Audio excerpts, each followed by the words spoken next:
Salut les rockers, hard rockers, métalleux et tous ceux qui aiment la musique. On est au Hard Rock Café pour une toute nouvelle interview. On va voir Chargot, petit extrait, et c'est parti. The human quest is kept me like I said.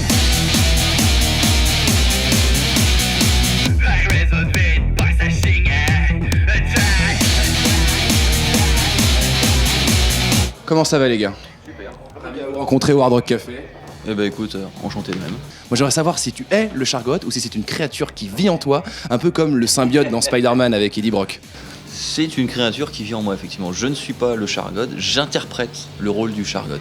Il y a une grande différence entre le Chargot et moi-même. Nous ne sommes pas les mêmes personnes, nous ne pensons pas les mêmes choses, nous n'avons pas la même façon d'agir avec les gens, nous n'avons pas les mêmes réflexions. Ils pensent certaines choses que je ne pense pas forcément, nous ne sommes pas forcément d'accord sur tout. Mais voilà, c'est ni plus ni moins qu'un jeu d'acteur. Donc là, tel que tu me vois là, je suis parfaitement tranquille, calme et inoffensif. Alors que lui, il aurait probablement rentré le micro dans le fondement. Je suis très content qu'il ne soit pas là alors. Enfin, quoique, j'aurais peut-être aimé, mais bon. C'est vrai. Ça, c'est dans le domaine du privé, après. Je suis rassuré que ta réponse. Alors, le Chargot, on sait que c'est le leader. Les autres membres sont appelés les Shadows, comme toi, Bruno. Pourquoi ce nom? Parce que le Chargot est tout noir aussi. Ça a toujours été en fait les ombres de l'ombre elle-même, quoi. Tu vois, c'est ombreception. Voilà. Une ombre en cachera toujours une autre. Quand tu vois une ombre, tu sais pas combien il y a d'ombres derrière en fait. Est-ce que Bruno, tu aurais quelque chose à rajouter? Non, je rajoute rien. C'est précieux parce qu'il se confie pas beaucoup. Donc là, j'écoute en même temps. J'en ai appris depuis ce matin. Ah ouais? Des anecdotes par exemple à dire? Oh bah, que les albums étaient écrits jusqu'au 5e volume au niveau des histoires, enfin plein de choses comme ça. Voilà. D'accord. Je prévois large. Oui, il prévoit large. Alors moi j'ai appris que vous étiez de grands amateurs de jeux vidéo et surtout de leur bande son. Avant d'y rentrer un peu plus dans le détail, ma question est simple. PC, Xbox One ou PS4? Ah. Je dirais Xbox. Toi Xbox? Ouais, j'ai PC. commencé par ça. J'ai commencé par Xbox. Quand j'étais gamin, on a commencé par ça avec des potes, donc forcément. C'est voilà, c'est les souvenirs d'enfance qui parlent. C'est pas Et- les enfants qui parlent. C'est pour l'enfance. Voilà, tout à fait. Donc bon, les premiers Halo, tout ça, ça a une saveur que voilà. Halo, je te suis parfaitement là-dessus. Voilà, j'ai commencé à cause de ça, je m'en suis acheté une à cause de Halo. Donc voilà, les musiques du Halo 2 surtout sont particulièrement terribles quand même. Celle du menu principal. Le 3 aussi était assez belle, je me souviens, avec les chœurs et tout. Ouais, vachement. Et ils ont toujours fait de très bons sons quand même dans ces jeux-là. Alors, pour le nom de votre groupe, moi j'ai appris que Chargot signifie celui qui apporte le chaos. Et c'est inspiré des runes d'un jeu de rôle, mais je n'arrive pas à le trouver. Est-ce que tu peux nous dire lequel c'est, ou est-ce que tu peux nous donner un indice? Oh non. J'en étais sûr de cette réponse. Un petit indice, même pas? Non. Non, rien du tout. Ça va nous démerder, quoi. Si tu me poses une question et que ça tombe dedans, je te dirais oui. D'accord. Mais là, comme ça, je te donnerai pas d'indice. Bon, vous savez ce qu'il vous reste à faire. Je savais que c'était caméra qui me cible. Alors, moi j'aimerais savoir, on va parler maintenant de votre EP, enfin de celui qui sort, Break Your Body, qui est donc aussi la 4e chanson. Quelle est l'histoire derrière cette chanson, justement? Parce que j'aimerais savoir si on doit vraiment casser son corps pour l'écouter. Tu peux, y a pas de souci, mais envoie-moi la vidéo, hein, je veux voir. Ça marche. L'idée à cette chanson, en fait, cette chanson est une chanson du Chargot destinée à son créateur. Il y a un jeu de questions-réponses dans ce titre, en fait, où c'est le Chargot présent qui parle à son public et le Chargot passé qui donne une réponse au Chargot présent sur les moments qu'il a vécu au moment de sa création. Il y a tout un espèce de jeu passé, présent, avec un message d'intention du créateur qui est quand même ni plus ni moins que si je te retrouve, je vais t'éparpiller façon puzzle. Éparpillé par petits bouts façon puzzle. Je sais qu'on vous a souvent demandé vos référents, genre Ministry, Rob Zombie, tout ça, mais j'aimerais savoir si vous connaissez le petit frère de Rob Zombie, Powerman 5000. Ouais. Est-ce que vous aimez bien? C'est pas mal, mais je trouve ça moins intéressant que ce que fait son grand frère. On est d'accord. Et toi, Bruno, pareil? Vous avez découvert au Bataclan, justement, en première partie de Rob Zombie. C'est en 2012, 13, je crois, c'était il y a pas très longtemps. Pas si longtemps que ça, ouais, mais il avait fait la première partie de son frangin. C'était pas mal parce que je les ai jamais vus, j'aimerais bien les voir.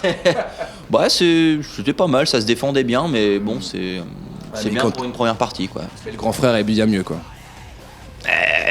Pas le même niveau, quoi. Le Chargot dans un film de Rob Zombie, d'ailleurs. Oh. Non, je pense pas. Il est trop grindhouse pour nous, je pense. Nous, on est plus esthétiquement plus proche d'un truc genre Blade Runner, on pourrait dire, peut-être un truc comme ça. Ou Mad Max, tout simplement. Ouais, aussi. Ouais. On peut aussi jouer dans un club à Gotham. Un club à Gotham City, tout à fait. Alors là, vous venez de me balancer Gotham, donc Batman, donc les comics, et en plus Blade Runner. Alors j'ai une petite question que j'ai pas inscrite sur ma feuille. Est-ce que vous avez aimé Blade Runner 2049 ?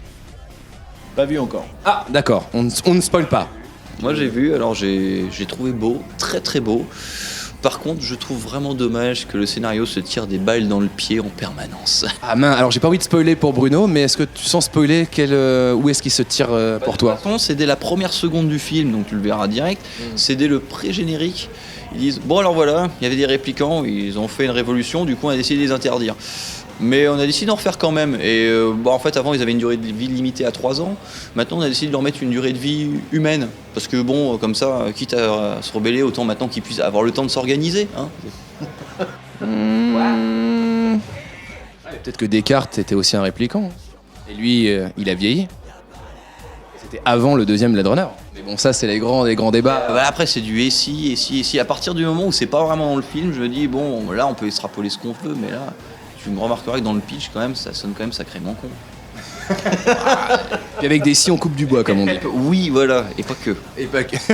Alors, pour revenir à Power Man 5000, moi, j'aimerais savoir si vous étiez comme dans un jeu de baston à la Tekken, qui gagnerait entre Spider-Man et le Chargot ou les Shadows ? Je te laisse répondre. Ouais, mais puissant, mais vulnérable quand même. Quand tu regardes quand même capacité régénératrice, il peut pas crever. Ouais, Force mais- accrue. Ouais, il est en train de se défendre, non J'énonce la fiche avec les points de vie et tout ça. Mais... Après, si on reprend la match, je dirais les Shadows, parce que forcément, ils sont 100 fois plus nombreux et ils ont à peu près les mêmes caractéristiques. Et le seul truc, c'est que ils sont reliés par un esprit de ruche au Chargot. Et donc, sans... Vulnérable, l'Empire est vulnérable. Tout empire est vulnérable. Ah oui, mais celui-là, il est relié à une seule personne quand même. Si tu coupes la tête, forcément, Donc, l'empire est vulnérable. Mais vu que la tête peut potentiellement repousser, non. Attends, je viens d'apprendre un autre capacité truc. régénératrice. Arrête de... Capacité régénératrice, monsieur. Ce machin est terrible.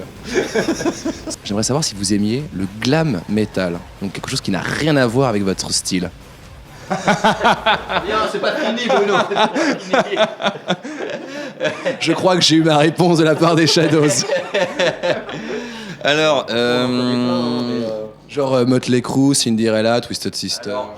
je vais te dire, les 3 quarts du temps, non, ce n'est pas du tout ma cam, mais il y a quelques titres parfois qui trouvent grâce à mes yeux. Comme quoi, par exemple? Certains titres des Twisted Sisters. Alors, par exemple, sur CD, je trouve ça très mal foutu. La production est quand même vraiment pas terrible. Mais avec l'énergie de Dee Snider en live, je trouve que ça prend un tout autre intérêt et que quelque chose que je trouvais vraiment très kitschouille à la base, là je trouve ça largement plus crédible. Mais ouais, le défaut que je ferais principalement au glam, souvent c'est ce côté très kitsch et souvent premier degré. Et justement, le Chargot avec du glam metal, ou ce serait possible, ou on reste pour l'instant centré sur ce métal indus? Je dis métal indus, mais je sais pas si vous dites. Metal Indus, mais là je vois. Là pour une fois, je ne vois vraiment pas comment mixer ça, tu vois. J'ai plutôt tendance à chercher des branches électro diverses et variées pour les mixer au métal, plutôt que d'autres styles de métal. Enfin, c'est plutôt comme ça que je le vois. Non, c'est comme ça qu'il faut le voir. Bon, c'est comme ça qu'il faut le voir. Le Shadows a parlé. Tout à l'heure, je vous parlais d'un de vos amis, donc Niaté, qui est également chanteur de métal. Il veut vous dire Black Power. Il voudrait avoir votre réaction. Bon bah voilà, Niaté, tu as eu leur réaction. Crétin.